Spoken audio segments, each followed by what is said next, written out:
everyone, welcome back to Flano channel where you can access the latest US news. Sen Uger interviews Andrew Yang from the EI was Dick Fry. Sen asked Yang about the universal basic income and regressive taxes. As Biden goes behind you.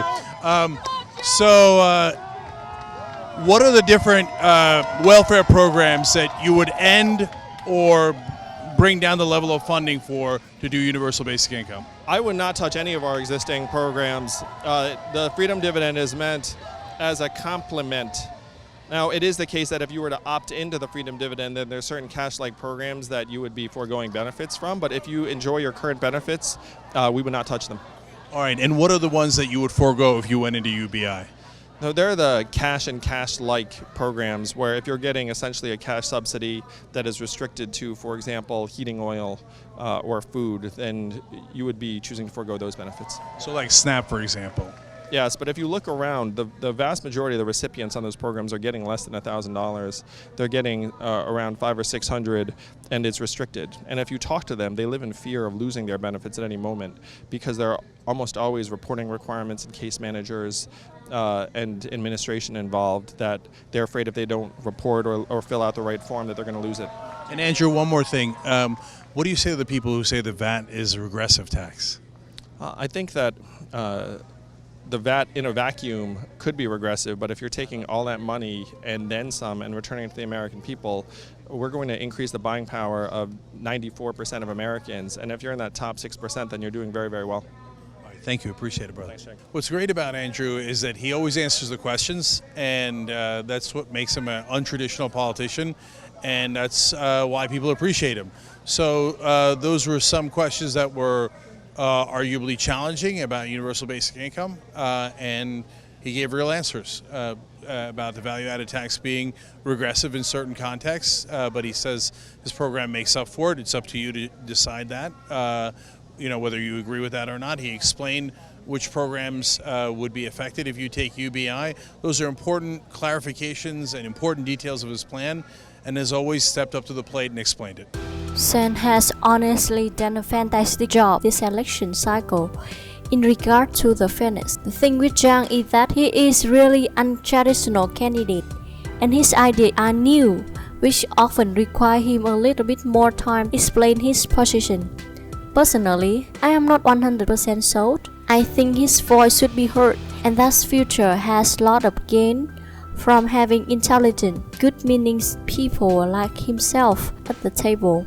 Love when sent take time to ask him meaningful questions. So, there is some certain benefits of UBI that you can clearly see. However, many people still concerned or doubt about it, how it works to our economy. There is an account. Mark has comment. I really like Yang, but if he implement his plan and give away $1,000 per month to every American, then hyperinflation would immediately take effect as the central bank creates billions of fiat currency out of thin air to hand out. Alternatively, the money would be taken from taxpayers and depress the economy that has boomed under Trump tax decrees. That means a hamburger that cost $4 would suddenly cost $10 or $12. Any retirees who have bothered to save for their future would see likely their life saving nearly without overnight, unless they had a foresight to convert it to gold or silver before Young's inauguration. Unfortunately, the laws of economics still apply. In the loony left world, people deal with it. Another account said that Galen Broker, he just said it, his UBI is going to take away benefits. It's one or other. Why it's okay to give the wealthy of UBI or Freedom Dividend? It's okay to make the poor choose to stay poor because the truth with Social Security or disability benefits, there are still people at the poverty level. So, for people at the top, people earning over six figures for example, why isn't there a cap on this dividend? Either you give to anyone no string attached or you take it from the wealthy. There are other UBI plans now that are better if you believe in UBI. I believe putting those funds into the actual programs that go to those that need. It is far better for our society and our kids. Benir has us right.